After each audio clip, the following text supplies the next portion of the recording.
Në arkivat e Ministrisë së Financave në Tiranë, ekziston një dosje e veçantë që për më shumë se 3 dekada askush nuk ka dashur ta hapë publikisht, një dosje që përmban listën e plotë të pronave, llogarive bankare dhe pasurive të fshehta që i përkisnin familjes së Ramiz Alis në momentet e fundit të pushtetit të tij. Kjo dosje, e cila u krijua nga hetimet e viteve 90, zbuloi një realitet krejtësisht të ndryshëm nga imazhi i revolucionarit asketik që populli shqiptar kishte njohur për dekada të tëra. Çfarë fshihej pas portave të mbyllura të vilave qeveritare dhe shtëpive të pushimit që ishin ekskluzivisht në dispozicion të familjes Alia?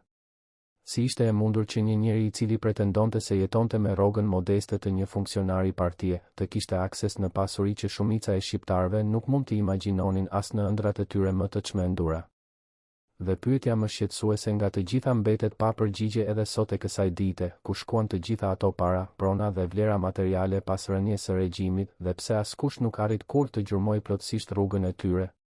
Ramiz Alia u prezantua gjatë gjithë karrierës së tij si një njeri modest, si një revolucionar i vërtet që kishte sakrifikuar gjithçka për idealet komuniste dhe për popullin shqiptar.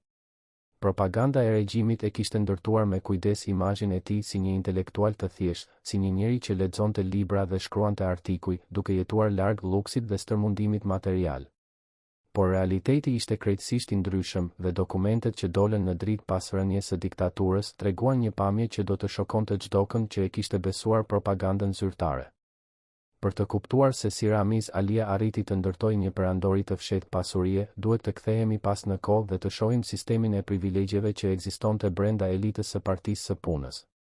Ky sistem ishte ndërtuar me kujdes që nga koha e Enver Hoxhës dhe çdo antar i byros politike kishte akses në përfitime që ishin plotësisht të panjohura për popullin e zakonshëm. Vilat qeveritare, shtëpitë e pushimit, makinat e importuara, ushqimet e veçanta dhe shërbimet mjekësore ekskluzive ishin vetëm maja e icebergut të një sistemi të tërë privilegjesh. Kur Ramiz Alia mori pushtetin në vitin 1985, pas vdekjes së Enver Hoxhës, ai trashëgoi jo vetëm pozitën politike, por edhe të gjithë infrastrukturën e privilegjeve që shoqëronte atë pozitë.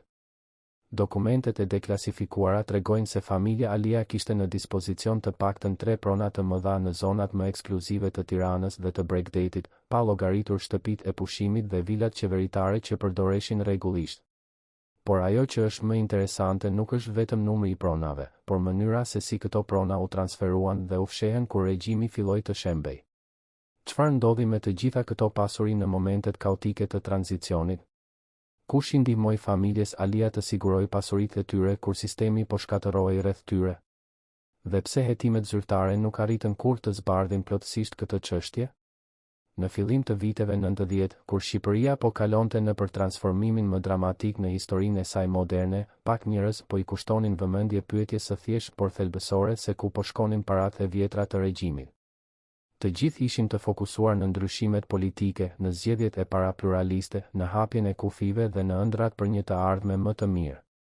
Por ndërsa populli shqiptar po luftonte për mbijetesë në kushtet e një ekonomie të shkatëruar, disa familje të ish nomenklaturës po siguronin me kujdes pozitat e tyre materiale për të ardhmen. Ramiz Alia ishte njëri nga protagonistët kryesor të kësaj periudhe tranzicioni, dhe roli i tij i dyfish si president i fundit komunist dhe si arkitekt i reformave të parademokratike i dha atij një pozitë unike për të menaxhuar jo vetëm tranzicionin politik, por edhe tranzicionin e pasurive personale. Ndërsa para kamerave ai fliste për demokraci dhe pluralizëm, pas skenave po ndodhnin lëvizje të tjera që do të dilnin në dritë vetëm vite më vonë.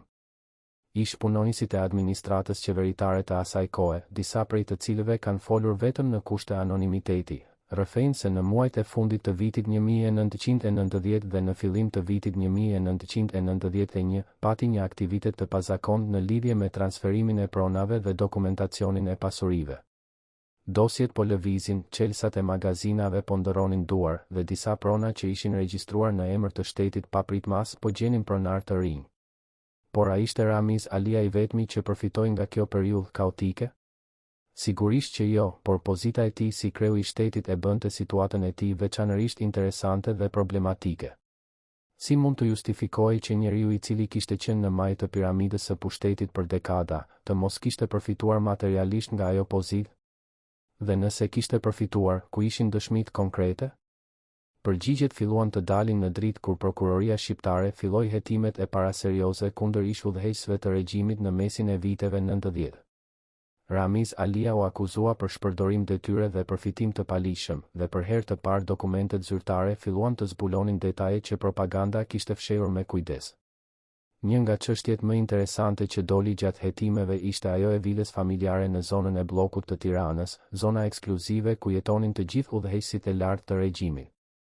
Kjo vilë, e cila kishte qenë rezidenca kryesore e familjes Alia për dekada, kishte një histori pronësie që ishte e ndërlikuar dhe e mbushur me kontradita. Dokumentet zyrtare tregonin një gjë, por realiteti në teren ishte krejtësisht tjetër. Sipas dëshmive që u mblodhen gjatë gjyqeve, vila kishte pësuar renovime të shumta me shpenzime që të i kalonin çdo logjik në lidhje me rrogën zyrtare të një funksionari partie.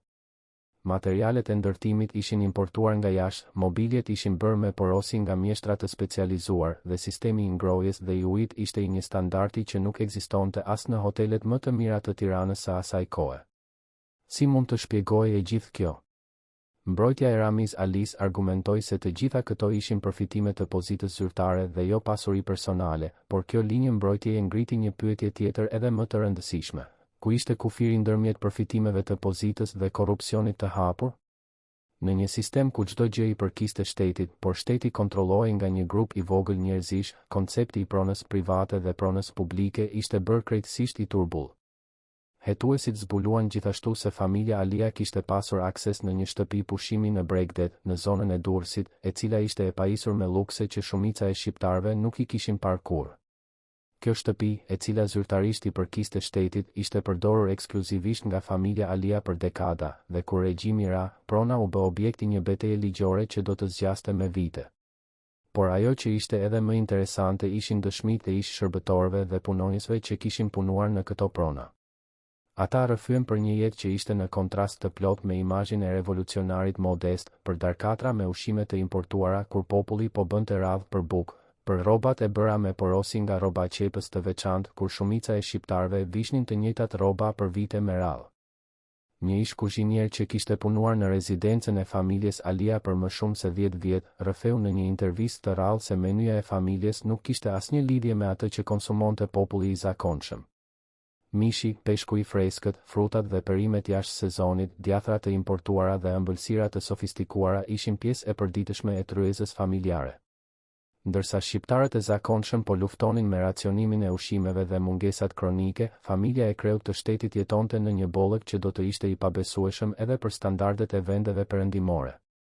Por ushqimet dhe komoditetet e përditshme ishin vetëm një pjesë e vogël e privilegjeve që shoqëronin pozitën e lartë. Më e rëndësishme ishte pyetja e parave cash dhe e llogarive bankare, një pyetje që mbetet e pasqaruar edhe sot e kësaj dite. A kishte Ramiz Alia llogari bankare jashtë vendit? Kjo pyetje u ngrit disa herë gjatë hetimeve, por asnjëherë nuk u arrit të jepej një përgjigje përfundimtare. Disa dëshmitar pretenduan se kishin dieni për transferta parash në banka zvicerane, por asnjë provë konkrete nuk u paraqit kurrë në gjyq. Sistemi bankar i Shqipërisë komuniste ishte i mbyllur dhe i kontrolluar plotësisht nga shteti, por kjo nuk do të thoshte se nuk ekzistonin mënyra për të nxjerrë para jashtë vendit, veçanërisht për ata që kishin pushtet të pakufizuar. Diplomatët shqiptarë që shërbenin jashtë vendit kishin akses në valutë të huaj, dhe disa prej tyre ishin të lidhur ngushtë me familjet e lidershipit. A u përdor ky kanal për të transferuar pasuri jashtë Shqipërisë? Hetimet nuk arritën kurrë të provojnë këtë, por mungesa e provave nuk do të thoshte domosdoshmërisht se kjo nuk kishte ndodhur, thjesht se provat ishin fshirë me kujdes ose nuk u kërkuan me mjaftueshëm zell. Një aspekt tjetër interesant i çështjes së pasurive të fshehta ishte roli i veprave të artit dhe objekteve me vlerë historike.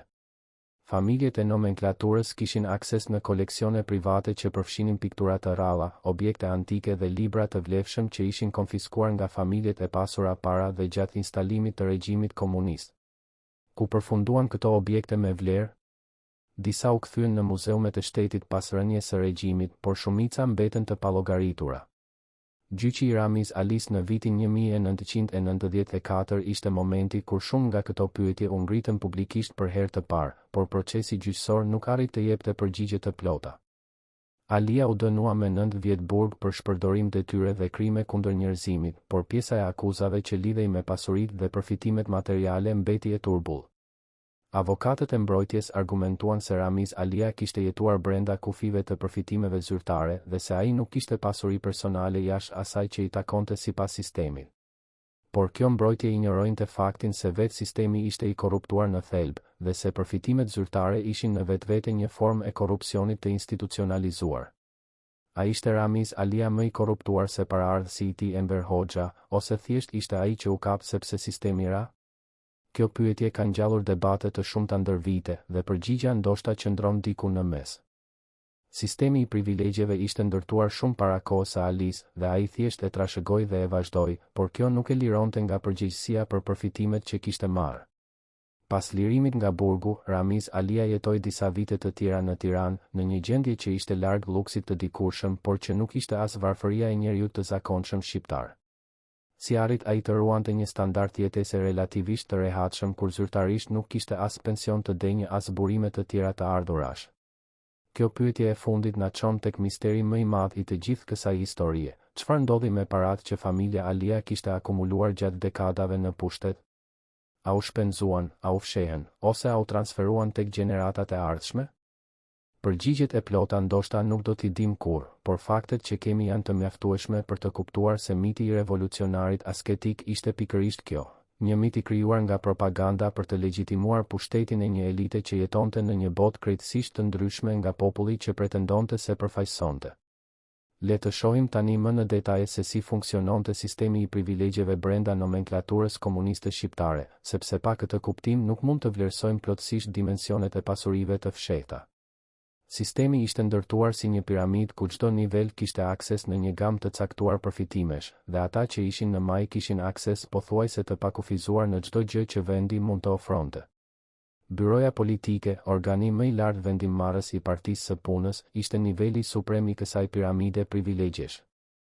Antarët e saj jetonin në zonën e veçantë të bllokut, e cila ishte e mbyllur për publikun e gjerë dhe e ruajtur nga forcat e sigurisë. Brenda kësaj zone, çdo vil ishte pajisur me çdo lloj komoditeti që koha mundsonte, nga ngroja qendrore deri tek ajri i kondicionuar, nga televizor me ngjyra deri tek telefonat e veçanta që lidheshin drejt për drejt me zyrën e kreut të shtetit. Ramiz Alia, si antar i byros politike që nga vitet 60 dhe më pas si sekretar i parë, ishte një nga përfituesit kryesor të këtij sistemi. Por ajo që e dallonte atë nga antarët e tjerë ishte zgjatja e karrierës së tij në pozita të larta, e cila i dha atij dekada të tëra për të akumuluar privilegje dhe, ndoshta, pasuri të fshehta. Një burim i ish-ministrisë së Brendshme, i cili ka folur në kushte anonimiteti, rrëfen se ekzistonte një njësi e veçantë brenda sigurimit të shtetit që merrej ekskluzivisht me sigurimin e nevojave materiale të udhëheqjes së lartë. Kjo njësi ishte përgjegjëse për gjithçka, nga sigurimi i ushqimeve të rralla deri tek gjetja e materialeve të ndërtimit për renovimet e vilave, nga importimi i mobiljeve të huaja deri tek sigurimi i ilaçeve të veçanta që nuk gjindeshin në Shqipëri. Sipas këtij burimi, familja Alia ishte një nga përdoruesit më aktiv të shërbimeve të kësaj njësie, veçanërisht në vitet 80 kur Ramiz Alia ishte duke u ngritur si trashëgimtari i qartë i Enver Hoxhës. Porositë e familjes përfshinin nga materialet e ndërtimit deri tek rrobat e bëra me porosi, nga librat e rrallë deri tek pajisjet elektronike që ishin lukse i paarritshëm për shqiptarin e zakonshëm. Por pyetja mbetet, a ishin këto thjesht përfitime të pozitës, ose a kishin ato një vlerë monetare që mund të konvertohej në pasuri personale? Përgjigjja është e ndërlikuar. Në një sistem ku parat kishin një rol të kufizuar dhe ku çdo gjë sigurohej nga shteti, dallimi ndërmjet të qenit i pasur dhe të qenit i privilegjuar ishte i turbull. Por kjo nuk do të thoshte se nuk ekzistonte një ekonomi paralele ku vlerat materiale mund të shkëmbeheshin dhe akumuloheshin. Ari, argjendi, veprat e artit dhe valutat e huaja ishin format kryesore të pasurisë së fshehtë brenda elitës komuniste. Këto ishin vlera që mund të ruheshin lehtë, që nuk zhvlerësoheshin me kohën, dhe që mund të transferoheshin pa lënë gjurmë të dukshme. A kishte familja Alia akumuluar pasuri në këto forma? Disa ish zyrtar pretendojnë se po, por provat e dokumentuara janë të pakta. Një nga dëshmitë më intriguese vjen nga një ish punonjes i Bankës së Shtetit, i cili rrëfen se në vitet e fundit të regjimit pati një aktivitet të pazakontë në lidhje me shitblerjen e arit dhe argjendit në qarqet e ngushtë të nomenklaturës. Sipas tij, disa familje të udhëheqjes së lartë, përfshirë familjen Alia, blen sasi të konsiderueshme metali të çmuar në periudhën kur regjimi po tregonte shenjat e para të krizës. A ishte kjo një strategji e qëllimshme për të konvertuar privilegjet e pozitës në pasuri të transportueshme përpara rënies së sistemit? Nëse po, ku përfundoi ky ar dhe argjend pas vitit 1991? Këto pyetje mbeten pa përgjigje të dokumentuara, por ato sugjerojnë një histori shumë më të ndërlikuar se ajo që u paraqit në gjyqet zyrtare. Një kapitull I veçantë I kësaj historie lidhet me rolin e familjarëve dhe të afërmve të Ramiz Alis në administrimin e pasurive të fshehta. Në sistemet autoritare, familja e gjerë e liderit shpesh shërben si një rrjet për shpërndarjen dhe fshehjen e pasurive, dhe nuk ka arsye të besojmë se Shqipëria ishte përjashtim.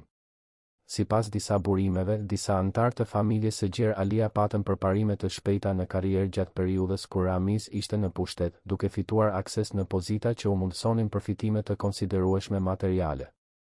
A ishin këto përparime rastësore, ose ishin pjesë e një strategjie të qëllimshme për të zgjeruar bazën e privilegjeve familjare?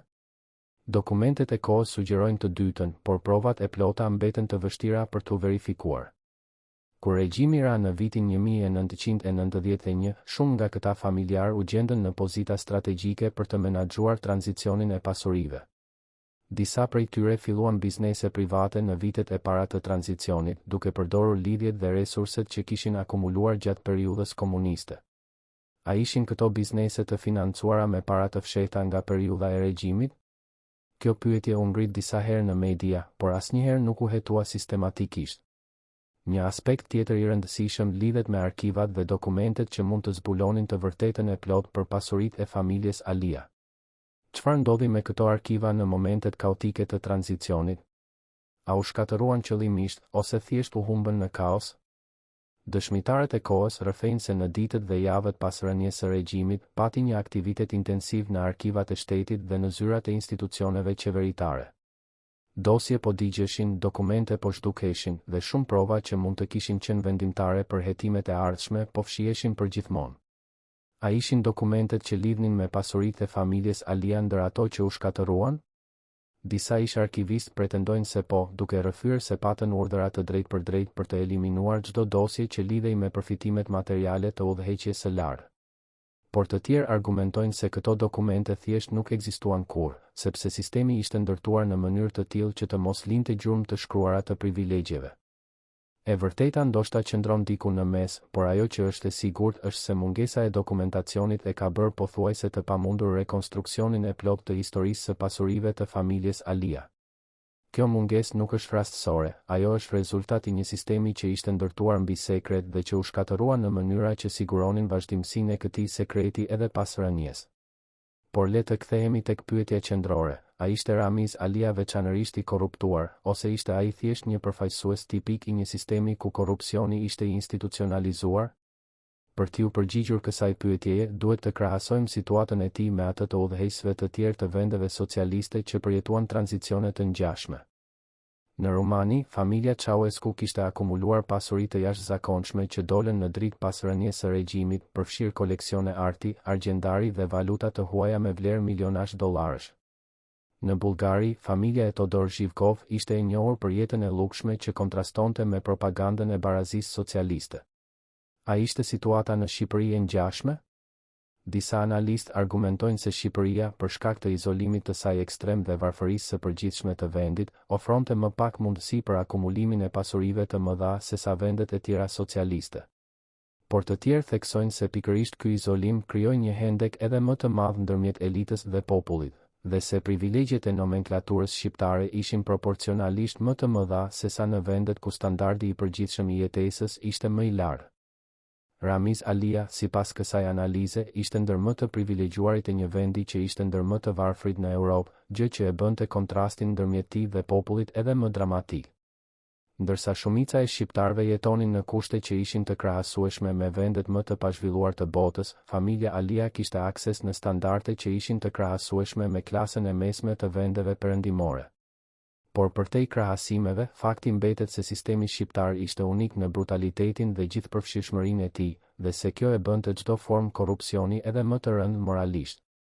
kur populli po ndëshkohej për shkeljen më të vogël të rregullave, kur familjet po coptoheshin për shkak të origjinës klasore ose mendimeve politike, fakti që udhëheqja po jetonte në lukse ishte një hipokrizë e pafalshme.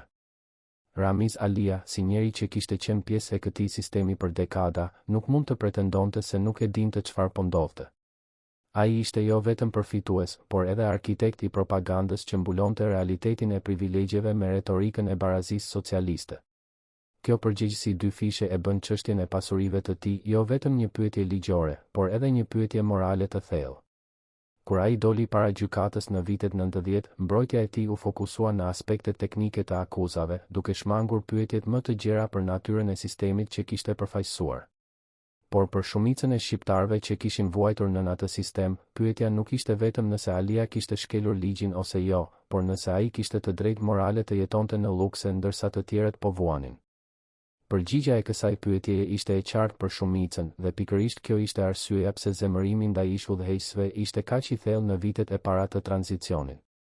Populli shqiptar nuk po kërkonte vetëm drejtësi ligjore, por edhe një llogaridhënie morale që sistemi i ri nuk ishte plotësisht i gatshëm t'i ofronte. Gjyqi i Ramiz Alis u pa nga shumë si një përpjekje për të ofruar këtë llogaridhënie, por rezultatet e tij ishin të përziera. Ai u dënua, por shumë pyetje mbetën pa përgjigje dhe shumë dëshmi mbetën të paqarta. Kur ai u lirua nga burgu, debati për pasuritë e tij u rishfaq, por tani pa intensitetin e mëparshëm. Si e kaloi Ramiz Alia jetën e tij pas lirimit? Kjo periudhë e fundit të jetës së tij ofron disa të dhëna interesante për pyetjen e pasurive të fshehta. Ai jetoi në Tiranë, në një banesë që ishte modeste sipas standardeve të dikurshme, por që nuk ishte as në nivelin e varfërisë që karakterizonte shumë shqiptar në atë kohë. Si e financonte këtë jetesë një njeri që nuk kishte punë, që kishte humbur çdo pozitë zyrtare dhe që zyrtarisht nuk kishte burime të ardhurash? Disa argumentojnë se ai mbështetej tek familja dhe tek miqt, por të tjerë sugjerojnë se duhet të kishin ekzistuar rezerva financiare që nuk ishin dokumentuar kurrë. Një nga teoritë më të përhapura lidhet me mundësinë që disa pasuri të kishin qenë të regjistruara në emër të personave të tjerë, të cilët i administronin në favor të familjes Alia. Kjo praktikë, e njohur si fronting në gjuhën financiare, ishte një mënyrë klasike për të fshehur pasuritë nga sytë e hetuesve dhe publikut. A e kishte përdorur familja Alia këtë metodë? Disa gazetarë investigativ kanë pretenduar se po, duke identifikuar disa prona dhe biznese që, sipas tyre, kishin lidhje të fshehta me familjen e ish presidentit. Por këto pretendime nuk u verifikuan kurrë plotësisht, dhe familja Alia i ka mohuar vazhdimisht ato. Një aspekt tjetër interesant lidhet me rolin e komunitetit ndërkombëtar shqiptar në mbështetjen e ish udhëheqësve pas rënies së regjimit. Diaspora shqiptare, veçanërisht ajo që kishte lidhje me regjimin e vjetër, ofroi mbështetje për disa figura të nomenklaturës së rrëzuar. A ishte Ramiz Alia ndër përfituesit e kësaj mbështetjeje? Informacionet për këtë janë të pakta, por disa burime sugjerojnë se po. Kjo mbështetje mund të kishte marrë forma të ndryshme, nga ndihma financiare direkte deri tek sigurimi i mundësive për anëtarët e familjes jashtë vendit. Por sërish, mungesa e dokumentacionit e bën të vështirë verifikimin e këtyre pretendimeve. Çfarë mund të themi me siguri për pasuritë e Ramiz Alis? Së pari, është e qartë se ai jetoi në privilegje të konsiderueshme gjatë gjithë karrierës së tij politike, privilegje që ishin në kontrast të plot me kushtet e jetesës së shumicës së popullit. Së dyti, është e sigurt se sistemi i privilegjeve nuk la gjurmë të qarta dokumentare, gjë që e ka bërë të vështirë kuantifikimin e saktë të këtyre përfitimeve. Së treti, është e mundshme, por jo e provuar, se familja Alia arriti të transferojë disa pasuri përpara dhe gjatë tranzicionit, duke i fshehur ato nga hetimet e mëvonshme. Dhe së katërti, është e sigurt se pyetja e pasurive të ish udhëheqësve mbetet një temë e ndjeshme në Shqipërinë e sotme, sepse ajo lidhet ngushtë me pyetjet më të gjera për drejtësinë tranzicionale dhe llogaridhënien historike. Ramiz Alia nuk ishte i vetmi që përfitoi nga sistemi, dhe fokusimi ekskluziv tek ai mund të jetë i padrejtë. Por si kreu i fundit i regjimit dhe si njeriu që simbolizonte tranzicionin, ai ishte gjithashtu figura më e dukshme kundër së cilës mund të drejtoheshin pyetjet për pasuritë e nomenklaturës. Në këtë kuptim, historia e pasurive të tij është edhe historia e pasurive të një klase të tërë që sundoi Shqipërinë për gati 5 dekada. A do ta dimë ndonjëherë të vërtetën e plotë? Ndoshta jo, sepse shumë prova janë shkatëruar ose fshehur dhe shumë dëshmitar kanë vdekur ose nuk duan të flasin. Por ajo që dim është e mjaftueshme për të kuptuar se miti i revolucionarit asketik ishte pikërisht kjo, një mit i krijuar për të legjitimuar pushtetin dhe për të fshehur realitetin e privilegjeve. Ramiz Alia jetoi dhe vdiq duke mbrojtur këtë mit, duke mos pranuar kurrë publikisht shkallën e plotë të përfitimeve që kishte marrë nga sistemi. Por dokumentet, dëshmitë dhe faktet e flasin vetë, duke treguar një histori që ishte shumë e ndryshme nga ajo që propaganda kishte krijuar. Në fund të fundit, pyetja nuk është vetëm për paratë dhe pasuritë, por për të vërtetën dhe gënjeshtrën, për pushtetin dhe përgjegjësinë, për drejtësinë dhe llogaridhënien. Shqipëria ende nuk ka përfunduar këtë llogari me të kaluarën e saj, dhe historia e pasurive të ish-udhëheqësve mbetet një kapitull i hapur që pret ende të shkruhet plotësisht. Çfarë mësimi mund të nxjerrim nga kjo histori për të sotmen dhe të ardhmen?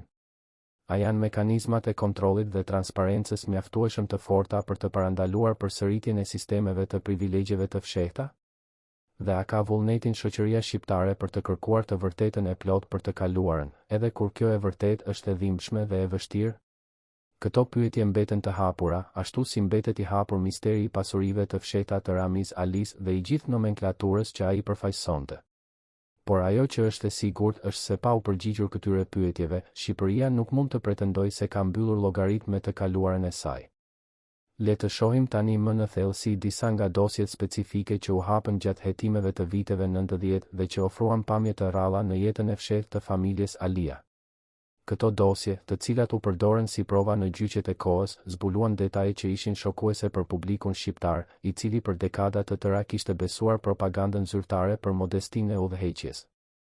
Një nga dosjet më interesante lidhej me shpenzimet e bëra për renovimin dhe mirëmbajtjen e rezidencave të familjes Alia gjatë periudhës 1980 deri në 1990. Sipas këtyre dokumenteve, shuma totale e shpenzuar ishte e barabartë me 150 rrogat vjetore të një punonjësi të zakonshëm, një shifër që ishte e pabesueshme për kohën. Këto shpenzime përfshinin materiale ndërtimi të importuara nga Gjermania Perëndimore dhe Italia, mobilje të bëra me porosi nga mjeshtër të specializuar, sisteme të avancuara të sigurisë dhe komunikimit, si dhe pajisje shtëpiake që ishin lukse i paarritshëm edhe për vendet socialiste më të zhvilluar. Si mund të justifikoheshin këto shpenzime në një vend ku shumica e popullatës jetonte në varfëri? Dokumentet tregonin gjithashtu se këto projekte renovimi ishin kryer me sekret, pa lënë gjurmë në buxhetet zyrtare të shtetit. Paratë vinin nga fonde të veçanta që ishin nën kontrollin e drejtpërdrejtë të byros politike, fonde që nuk i nënshtroheshin kontrollit financiar normal. Ky mekanizëm siguronte se shpenzimet për privilegjet e udhëheqjes nuk do të dilnin kurrë në dri. Por edhe më shokuese ishin dëshmitë për jetën e përditshme brenda këtyre rezidencave të renovuara. Ish shërbëtorët rrëfyen për mëngjesat me ushqime që ishin të panjohura për shqiptarin e zakonshëm, për drekë me disa pjata që përfshinin mish, peshk dhe perime të freskëta, për darkë me ëmbëlsira të sofistikuara dhe pije të importuara. Ndërsa populli shqiptar po bënte radhë për bukë dhe qumësht, familja e kreut të shtetit po hante çokoladë zvicerane dhe po pinte kafe italiane. Ndërsa shumica e shqiptarëve nuk kishin parë kurrë një banane ose një portokall, fëmijët e nomenklaturës po rriçin me fruta egzotike që importoheshin veçanërisht për ta. Ky kontrast ishte i pamundur për t'u shpjeguar brenda kornizës së propagandës zyrtare, e cila fliste për barazinë socialiste dhe për sakrificat e përbashkëta të popullit dhe udhëheqjes. Por dokumentet e provonin qartë se asnjë baraz e tillë nuk ekzistonte, dhe se propaganda ishte një gënjeshtër e ndërtuar me kujdes për të mbuluar realitetin e privilegjeve. Një dosje tjetër e rëndësishme lidhej me udhëtimet jashtë vendit të anëtarëve të familjes Alia. Ndërsa Shqipëria ishte një vend i mbyllur ku qytetarët e zakonshëm nuk mund të udhëtonin as në vendet fqinje, anëtarët e familjes së udhëheqjes kishin mundësi të udhëtonin për shkaqe mjekësore, arsimore ose të tjera në vendet perëndimore. Sipas dokumenteve, disa anëtar të familjes Alia patën udhëtuar në vende si Zvicra, Franca dhe Italia gjatë viteve 80, udhëtime që ishin financuara nga fondet e shtetit. Gjatë këtyre udhëtimeve, ata kishin mundësi të blinin artikuj luksi, të përdornin shërbime mjekësore të avancuara dhe të përjetonin një botë që ishte plotësisht e ndaluar për shqiptarët e zakonshëm. A kishin ata gjithashtu mundësi të hapin llogari bankare ose të bënin investime në këto vende? Kjo pyetje u ngrit gjatë hetimeve, por asnjë provë e drejtpërdrejtë nuk u gjet. Megjithatë, mungesa e provave nuk ishte domosdoshmi e mungesës së aktivitetit, veçanërisht duke konsideruar sofistikimin e metodave të fshehjes që ishin të disponueshme. Një kapitull i veçantë i dosjes lidhej me dhurata dhe favore që familja Alia kishte marrë nga persona të ndryshëm gjatë viteve në pushtet. Në sistemin shqiptar, dhënia e dhuratave kreut të shtetit dhe familjes së tij ishte një praktikë e zakonshme që merrte forma të ndryshme, nga ushqime dhe pije deri tek objekte me vlerë si ora dhe stoli. Dokumentet tregonin se familja Alia kishte marrë qindra dhurata të tilla gjatë dekadave, disa prej të cilave kishin vlerë të konsiderueshme. Si ishin trajtuar këto dhurata? A ishin ato regjistruar si pronë e shtetit, siç parashikonte ligji, ose ishin përvetësuar si pronë personale? Hetimet treguan se shumica e dhuratave nuk ishin regjistruar kurrë, dhe se familja i kishte trajtuar ato si pronë të vetin. Kjo praktikë, e cila ishte e ngjashme me ato që zbuluan në vendet e tjera socialiste pas rënies së murit të Berlinit, ishte një formë e korrupsionit të institucionalizuar që ishte i pamundur për të sfiduar brenda sistemit.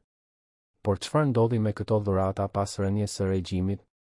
Disa prej tyre u konfiskuan gjatë hetimeve, por shumica mbeti e pallogaritur.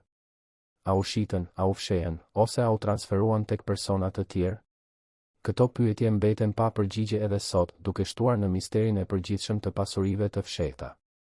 Dosjet e arkivit të sigurimit të shtetit ofruan gjithashtu pamje interesante në mekanizmat e kontrollit dhe survejimit që ekzistonin brenda vetë nomenklaturës. Ironia ishte se të njëjtët mekanizma që përdoreshin për të survejuar popullin, përdoreshin gjithashtu për të mbajtur nën kontroll antarët e elitës. Ramiz Alia, si çdo antar i byros politike, ishte objekt survejimi nga sigurimi i shtetit, i cili mbante dosje të hollësishme për çdo aspekt të jetës së tij, përfshirë marrëdhëniet familjare, shpenzimet, kontaktet dhe aktivitetet e përditshme. Këto dosje, të cilat u hapën pjesërisht pas rënies së regjimit, ofruan një pasqyrë unike në jetën e fshehtë të udhëheqjes. Por shumë nga këto dosje u shkatëruan ose u fshehen në momentet kaotike të tranzicionit, duke lënë boshllëqe të mëdha në rekord. A ishte kjo shkatërrim rastësor, ose ishte ajo një përpjekje e qëllimshme për të fshehur prova kompromentuese? Shumë ish oficerë të sigurimit pretendojnë të dytën, duke sugjeruar se ekzistonin urdhëra specifik për të eliminuar materiale të caktuara. Nëse këto pretendime janë të vërteta, atëherë pyetja bëhet edhe më intriguese. Çfarë fshinin ato dosje që ishte kaq e rrezikshme sa të meritonte shkatërimin? A lidheshin ato me korrupsionin financiar, me marrëdhënie të fshehta, ose me sekrete të tjera që do të kishin qenë shkatëruese për reputacionin e ish udhëheqësve? Një nga teoritë që është ngritur lidhet me mundësinë që dosjet e shkatëruara përmbanin informacione për marrëveshje sekrete ndërmjet antarëve të udhëheqjes shqiptare dhe partnerëve të huaj. Këto marrëveshje, sipas kësaj teorie, mund të kishin përfshirë transferta parash ose favore të tjera që do të kishin qenë skandaloze nëse do të dilnin në dritë. Por pa dosjet, kjo mbetet thjesht spekulim. Ajo që dim me siguri është se shkatërimi i dokumenteve ishte sistematik dhe i gjerë, dhe se ky shkatërim ka lënë boshllëqe që ndoshta nuk do të mbushen kurrë. Le të shqyrtojmë tani rolin e mediave dhe opinionit publik në zbulimin dhe interpretimin e pasurive të familjes Alia. Në vitet e para të tranzicionit, media shqiptare kaloi nga kontrolli i plot shtetëror në një fazë relativisht të lirë, gjë që mundësoi publikimin e shumë informacioneve që ishin fshehur më parë. Gazetat e kohës botuan artikuj të shumtë për jetën e lukshme të ish nomenklaturës, përfshirë detaje për vilat, makinat, shërbyesit dhe privilegjet e tjera. Këto artikuj, të cilët ishin shpesh të bazuar në dëshmi anonime dhe dokumente të rrjedhura, krijuan një pamje që ishte krejtësisht e ndryshme nga ajo që propaganda kishte kultivuar për dekada. Por jo të gjitha pretendimet e mediave ishin të sakta ose të verifikueshme, dhe disa prej tyre ishin egzagjerime ose fabrikime të drejtpërdrejta. Kjo krijoi një situatë ku ishte e vështirë të dallojë e vërteta nga gënjeshtra, realiteti nga propaganda antikomuniste që po zëvendësonte propagandën prokomuniste të mëparshme. Ramiz Alia dhe mbrojtësit e tij u përpoqën të shfrytëzojnë këtë konfuzion, duke argumentuar se akuzat kundër tij ishin politikisht të motivuara dhe se provat ishin të fabrikuara ose të egzagjeruara. Por shumica e popullit shqiptar, i cili kishte përjetuar vetë varfërinë dhe privilegjet e ndara, nuk kishte nevojë për prova dokumentare për të besuar se udhëheqja kishte jetuar në lukse. Në këtë kontekst, gjyqi i Ramiz Alis mori një dimension simbolik që shkonte përtej çështjeve ligjore specifike. Ai u pasi një përpjekje për të ofruar drejtësi dhe llogaridhënie për dekada të padrejtësisë dhe gënjeshtrës, edhe nëse provat e paraqitura nuk ishin të plota ose plotësisht bindëse. Dënimi i Alice me burg u mirëprit nga shumica e popullit si një hap drejt drejtësisë, por shumë argumentuan se ai nuk ishte i mjaftueshëm. Pyetjet për pasuritë e fshehta mbetën pa përgjigje dhe ndjenja ishte se shumë sekrete kishin vdekur me ata që i dinin. Pas lirimit të Ramiz Alis nga burgu, interesi publik për pasuritë e tij u zhduk gradualisht, i zëvendësuar nga shqetësimet e përditshme të tranzicionit dhe problemet e reja që po shfaqeshin. Shqipëria ishte duke u përballur me krizën e piramidave, me trazirat politike dhe me vështirësitë ekonomike që e bënin të kaluarën komuniste të dukej gjithnjë e më e largët. Por për ata që e kujtojnë atë periudhë, pyetjet mbeten të njëjta: ku shkuan parat, çfarë ndodhi me pasuritë dhe si arrit nomenklatura të ruajë një pjesë të privilegjeve të saj edhe pas rënies së sistemit?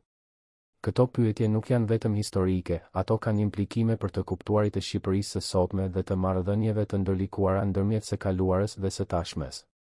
Shumë nga familjet e ish nomenklaturës vazhduan të kenë ndikim të konsiderueshëm në jetën ekonomike dhe politike të Shqipërisë pas tranzicionit, duke përdorur lidhjet, njohuritë dhe resurset që kishin akumuluar gjatë periudhës komuniste. A ishte kjo vazhdimsi rezultat i pasurive të fshehta, ose thjesht e avantazheve sociale dhe kulturore që elita e vjetër kishte ruajtur? Përgjigjja ndoshta është një kombinim i të dyjave. Paratë dhe pronat nuk ishin e vetmja formë pasurie që nomenklatura kishte akumuluar, arsimi, kontaktet dhe aftësitë menaxheriale ishin gjithashtu forma kapitali që mund të konvertoheshin në përparësi ekonomike në sistemin e ri. Në këtë kuptim, trashëgimia e nomenklaturës ishte shumë më e gjerë se sa thjesht paratë e fshehta. Megjithatë, pyetja e pasurive materiale mbetet e rëndësishme, sepse ajo lidhet drejt për drejt me çështjen e drejtësisë dhe llogaridhënies. Nëse familjet e ish udhëheqësve arritën të ruajnë pasuri që ishin fituar në mënyra të paligjshme ose amorale, atëherë sistemi i ri nuk ka arritur të ofrojë drejtësinë që premtonte. Ramiz Alia përfaqësonte këtë dilemë në mënyra veçanërisht të mprehta. Si presidenti i fundit komunist dhe si njeriu që kishte drejtuar tranzicionin, ai kishte qenë në pozitë unike për të menaxhuar jo vetëm ndryshimet politike, por edhe transferimin e pasurive nga sistemi i vjetër në të riun. A e kishte përdorur ai këtë pozitë për përfitime personale? Hetimet zyrtare sugjeruan se po, por provat e paraqitura nuk ishin të mjaftueshme për të kuantifikuar plotësisht shkallën e këtyre përfitimeve. Kjo është frustrimi i madh i kësaj historie, ne e dim se diçka ndodhi, por nuk e dim saktësisht çfarë dhe sa. Dhe ndoshta kjo është mesazhi më i rëndësishëm i kësaj historie, se sistemet autoritare lën pas vetes jo vetëm viktima dhe vuajtje, por edhe mister dhe pyetje që mund të mos marrin kurrë përgjigje të plota. Pasuritë e fshehta të Ramiz Alis janë vetëm një nga këto mister, një kujtesë se e vërteta historike është shpesh e fragmentuar dhe e paplotë. Por kjo nuk do të thotë se nuk duhet të vazhdojmë të pyesim dhe të kërkojmë. Çdo fragment i vërtetës që zbulojmë, çdo dokument që dal në dritë, çdo dëshmi që regjistrohet, na afron pak më shumë te kuptimi i plotë i asaj periudhe dhe i trashëgimisë që ajo ka lënë. Dhe vetëm duke kuptuar plotësisht të kaluarën, mund të shpresojmë të ndërtojmë një të ardhme më të drejtë dhe më transparente. Si përfundimi këtij kapitulli të parë të historisë son, le të rikthehemi te pyetja qendrore: a vdiq i pasur Ramiz Alia? Përgjigjja e drejtë për drejtë ndoshta nuk do ta dim kurrë, por ajo që dim është se ai jetoi si i pasur gjatë gjithë karrierës së tij politike, në një kohë kur shumica e shqiptarëve jetonin në varfëri. Dhe kjo, pavarësisht nga shifrat e sakta, është një e vërtetë që flet vetë për vete. Në arkivat e Institutit të Studimeve për Krimet e Komunizmit ekziston një koleksion fotografish që nuk janë publikuar kurrë. Fotografi që tregojnë brendësinë e vilave qeveritare ashtu siç ishin në momentet e fundit të regjimit, me mobiljet e shtrenjta, me pikturat në mure, me pajisjet elektronike që ishin të panjohura për shumicën e shqiptarëve.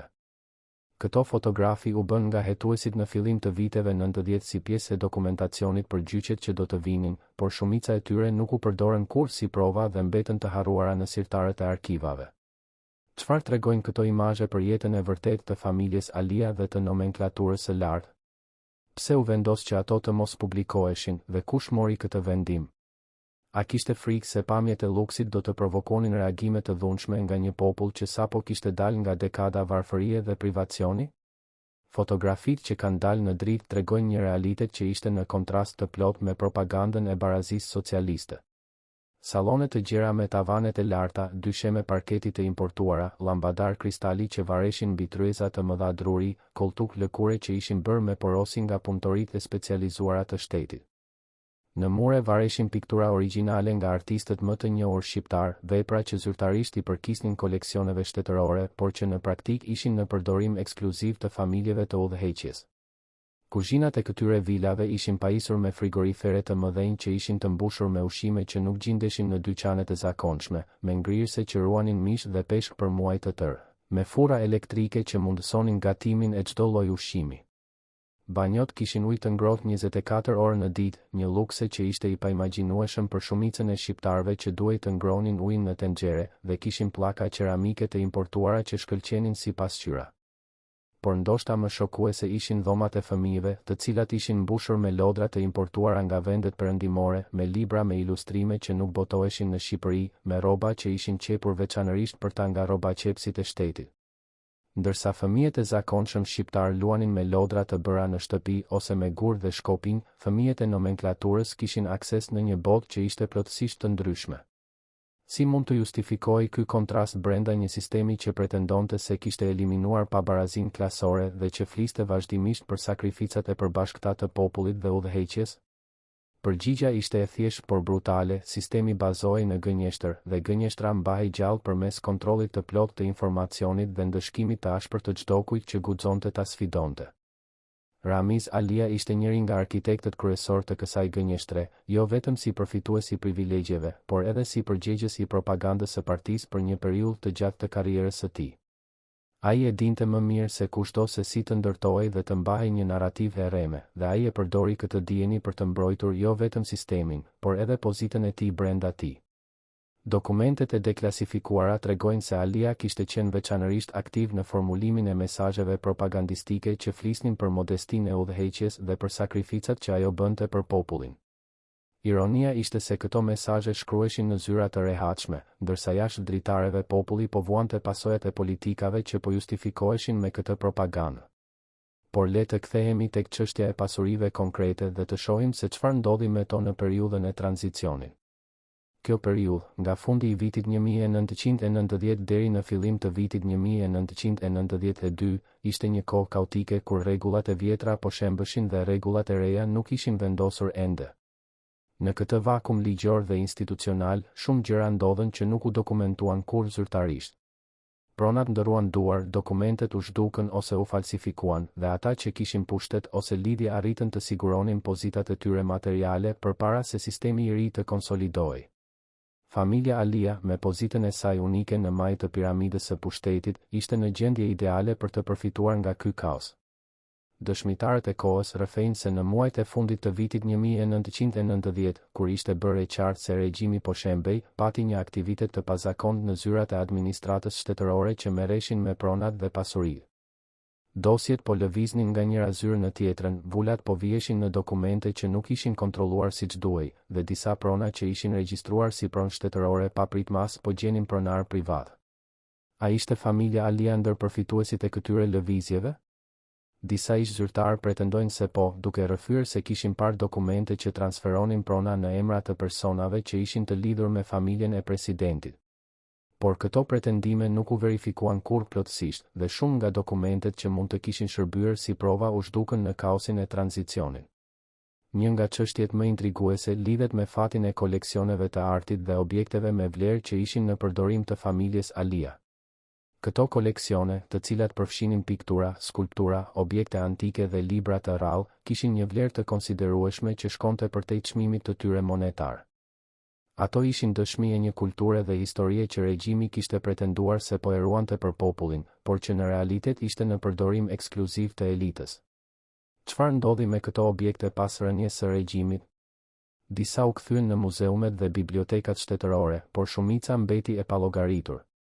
A u shitën në tregun e zi të artit që lulëzoi në vitet e para të tranzicionit?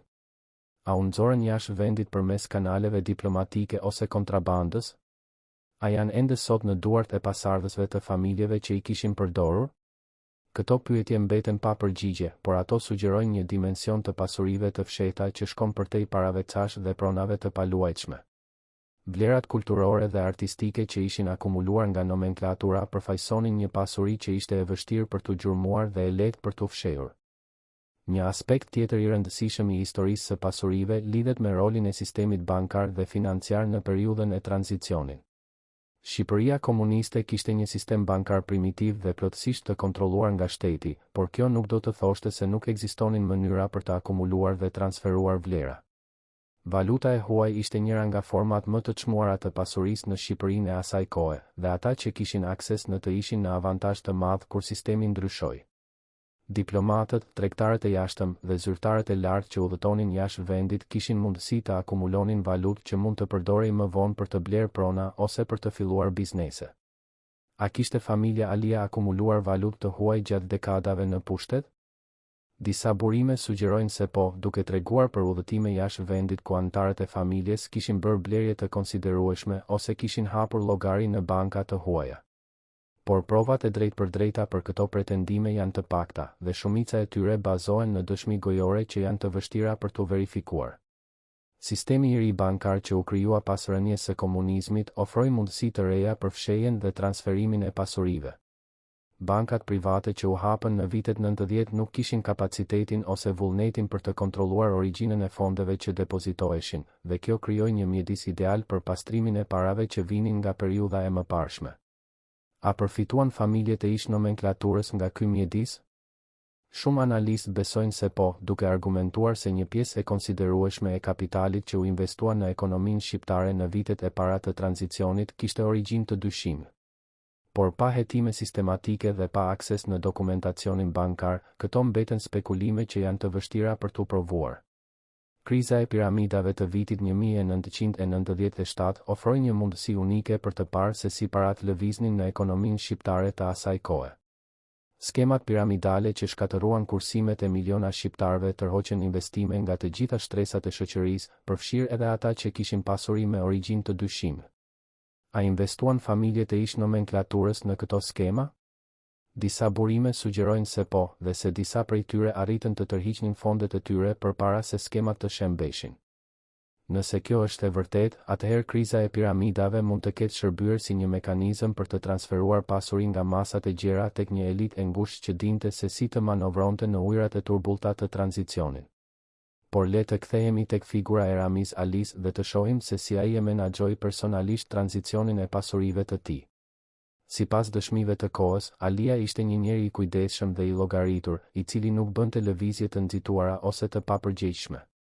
Kjo karakteristikë, e cila i kishte shërbyer mirë në karrierën politike, ndoshta i shërbeu gjithashtu në menaxhimin e çështjeve financiare. Ish bashkëpunëtorët e tij rrëfejnë se Alia kishte një rreth të ngushtë personazh të besuar që merreshin me çështjet praktike të jetës së tij të përditshme, përfshirë menaxhimin e financave dhe pronave. Këta persona, të cilët ishin zakonisht anëtar të familjes së gjerë ose miq të vjetër, kishin akses në informacione dhe resurse që nuk ishin të disponueshme për publikun e gjerë. A e përdori Alia këtë rrjet për të transferuar dhe fshehur pasuri gjatë tranzicionit? Kjo është një pyetje që ka ngjallur spekulime të shumta, por që nuk ka marrë kurrë një përgjigje përfundimtare. Ajo që dim është se disa nga personat e këtij rrethi patën sukses të konsiderueshëm ekonomik në vitet pas rënies së regjimit, sukses që ishte i vështirë për t'u shpjeguar vetëm me aftësitë e tyre personale. Gjyqi i Ramiz Alis në vitin 1994 ishte momenti kur shumë nga këto pyetje u ngritën publikisht, por procesi gjyqësor nuk arrit të jepte përgjigje të plota. Prokuroria paraqiti prova për shpërdorim detyre dhe përfitim të palishëm, por shumica e këtyre provave lidheshin me privilegjet e pozitës dhe jo me pasuri konkrete të fshehta. Mbrojtja e Alis argumentoi se ai kishte jetuar brenda kufive të përfitimeve që i takonin sipas sistemit dhe se akuzat ishin politikisht të motivuara. Kjo linjë mbrojtjeje, e cila ishte pjesërisht e saktë, injoronte faktin se vetë sistemi ishte i korruptuar dhe se përfitimet e pozitës ishin në vetvete një formë korrupsioni. Gjykata e dënoi Alien me 9 vjet burg, por dënimi u reduktua më vonë dhe ai u lirua pas disa vitesh. Kur doli nga burgu, Alia ishte një njeri i thyer fizikisht dhe politikisht, por jo domosdoshmërisht financiarisht. Si arrit ai të jetonte në kushte relativisht të rehatshme pa burime të dukshme të ardhurash? Kjo pyetje e fundit na çon tek periudha e fundit e jetës së Ramiz Alis, një periudhë që ofron disa të dhëna interesante për çështjen e pasurive të fshehta. Ai jetoi në Tiranë deri në fund të jetës së tij, në një banesë që nuk ishte luksoze, por që nuk ishte as e varfër. Ai kishte akses në kujdes mjekësor, në ushqim të mjaftueshëm dhe në komoditetet bazë të jetës moderne. Burimet zyrtare të ardhurave të tij ishin të pakta, një pension modest dhe ndoshta disa të ardhura nga shkrimet e tij. Por këto burime nuk duket se ishin të mjaftueshme për të mbuluar shpenzimet e jetesës së tij, veçanërisht duke konsideruar nevojat mjekësore që vinin me moshën e shtyrë. A mbështetej ai tek familja, tek miqt, ose tek rezerva financiare që nuk ishin dokumentuar kurrë? Përgjigjja ndoshta është një kombinim i të gjithave, por pa akses në dokumentacionin financiar personal, kjo mbetet spekulim. Ajo që është e sigurt është se Ramiz Alia nuk jetoi si i varfër në vitet e fundit të jetës së tij, pavarësisht se kishte humbur çdo pozitë zyrtare dhe kishte kaluar vite në burg. Kjo në vetvete është një tregues se diçka kishte mbetur nga koha e pushtetit, qoftë në formën e parave të fshehta, qoftë në formën e lidhjeve dhe mbështetjes që vinin nga rrjeti i tij i vjetër. Një aspekt interesant i kësaj periudhe lidhet me marrëdhëniet e Alis me ish bashkëpunëtorët dhe kolegët e tij nga koha e regjimit. Shumë nga këta persona kishin arritur të ripozicionoheshin me sukses në sistemin e ri, duke u bërë biznesmen, politikan ose figura të tjera me ndikim. A e mbështetën ata ish shefin e tyre në kohë nevoje? Disa burime sugjerojnë se po, duke rrëfyer për vizita dhe ndihma që Alia merrte nga persona që kishin qenë dikur nën komandën e tij. Kjo solidaritet brenda ish nomenklaturës ishte një fenomen i dokumentuar në të gjitha vendet e ish bllokut socialist dhe nuk ka arsye të besojmë se Shqipëria ishte përjashtim. Por kjo mbështetje nuk ishte thjesht sentimentale ose miqësore, ajo kishte edhe një dimension praktik. Ish antarët e nomenklaturës kishin interes të përbashkët në mbrojtjen e sekreteve të së kaluarës dhe në parandalimin e hetimeve që mund të zbulonin të vërteta të pakëndshme për të gjithë. Duke mbështetur njëri tjetrin, ata po mbronin edhe veten. A ishte Ramiz Alia pjesë e një rrjeti të tillë mbështetjeje reciproke? Disa analistë besojnë se po, duke argumentuar se ish udhëheqësit komunistë në të gjithë rajonin kishin krijuar lidhje informale që i ndihmonin të mbijetonin në kushtet e reja. Këto lidhje mund të kishin përfshirë shkëmbimin e informacioneve, mbështetjen financiare dhe koordinimin e strategjive të mbrojtjes ligjore. Por pa prova të drejtë për drejta, këto mbeten teori që janë të vështira për të verifikuar. Ajo që dim me siguri është se shumë nga ish udhëheqësit komunistë në Shqipëri dhe në rajon arritën të ruanin një nivel të caktuar komoditeti dhe ndikimi edhe pas rënies së sistemit që i kishte sjellë në pushtet. Le të shqyrtojmë tani çështjen e trashëgimisë dhe të shohim se çfarë ndodhi me pasuritë e familjes Alia pas largimit të Ramiz Alis nga skena publike. Kjo çështje është veçanërisht e rëndësishme sepse ajo lidhet me pyetjen më të gjerë të drejtësisë ndër gjezeratash dhe të llogaridhënies historike. Fëmijët dhe nipërit e ish udhëheqësve komunistë në Shqipëri kanë pasur fate të ndryshme në sistemin e ri. Disa kanë arritur sukses të konsiderueshëm në biznes, politik ose profesione të tjera, ndërsa të tjerë kanë jetuar jetë relativisht anonime larg vëmendjes publike. Por pyetja mbetet, sa nga ky sukses ose kjo anonimitet lidhet me trashëgimin materiale dhe sociale që kanë marrë nga gjenerata e mëparshme? Për familjen Alia specifikisht, informacionet publike janë të pakta. Antarët e familjes kanë shmangur në përgjithësi vëmendjen mediatike dhe nuk kanë folur publikisht për çështjet financiare ose për trashëgimin e Ramiz Alis.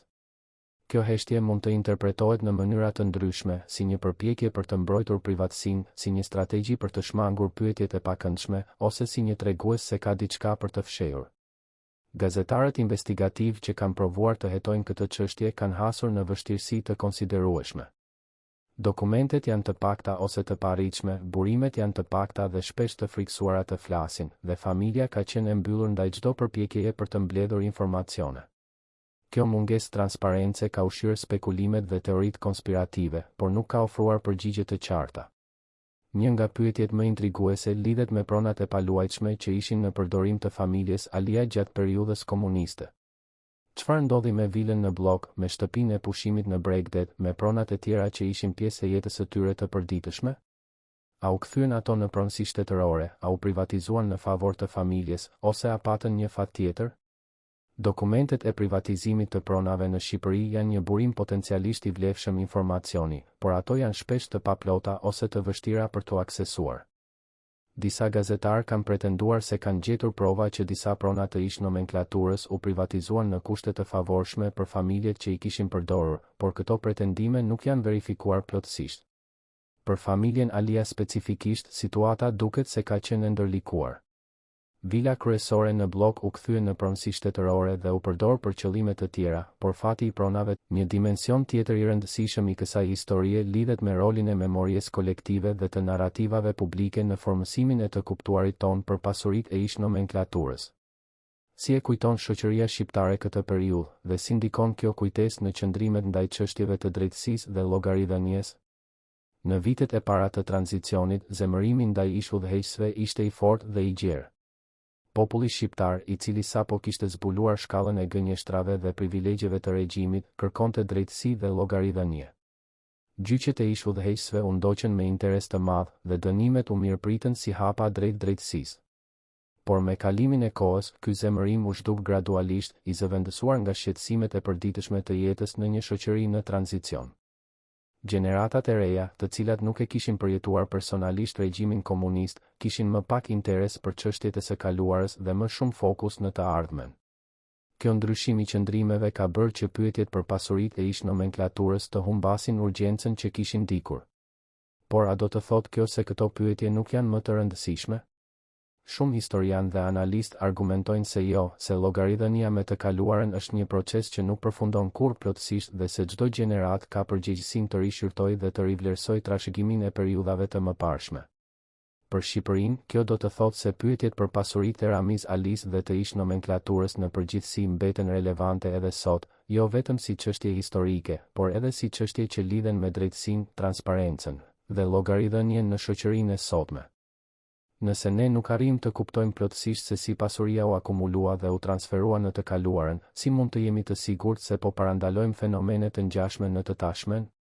Kjo lidhje ndërmjet së kaluarës dhe së tashmes është veçanërisht e rëndësishme në kontekstin shqiptar, ku shumë nga strukturat dhe praktikat e periudhës komuniste kanë vazhduar të ndikojnë në jetën politike dhe ekonomike edhe dekada pas rënies së regjimit. Korrupsioni, nepotizmi dhe mungesa e transparencës janë probleme që Shqipëria vazhdon të përballet dhe ato kanë rënje që shkojnë thellë në të kaluarën. Duke studiuar se si Ramiz Alia dhe bashkëkohësit e tij arritën të akumulojnë dhe të fshejnë pasuri, ne mund të mësojmë diçka të vlefshme për mekanizmat e korrupsionit dhe për mënyrat se si ato mund të parandalohen ose zbulohen. Kjo është arsyeja pse historia e pasurive të fshehta nuk është thjesht një kuriozitet historik, por një mësim me implikime praktike për të sotmen.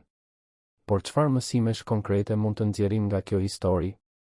Së pari, rëndësia e transparencës dhe e dokumentacionit. Sistemi komunist arrit të fshihte privilegjet e udhëheqjes pikërisht sepse nuk kishte transparencë dhe sepse dokumentacioni ishte i kontrolluar plotësisht. Një shoqëri që dëshiron të parandalojë korrupsionin duhet të sigurojë që informacioni për pasuritë e zyrtarëve publik të jetë i hapur dhe i verifikueshëm. Së dyti, rëndësia e institucioneve të pavarura të kontrollit. Në Shqipërinë komuniste nuk ekzistonte asnjë institucion i pavarur që mund të kontrollonte pasuritë e udhëheqjes. Çdo gjë ishte nën kontrollin e partisë dhe partia nuk kishte interes të zbulonte privilegjet e anëtarëve të saj. Një shoqëri demokratike ka nevojë për institucione të forta dhe të pavarura që mund të kryejnë këtë funksion kontrolli. Së treti, rëndësia e memories historike dhe e llogaridhënies.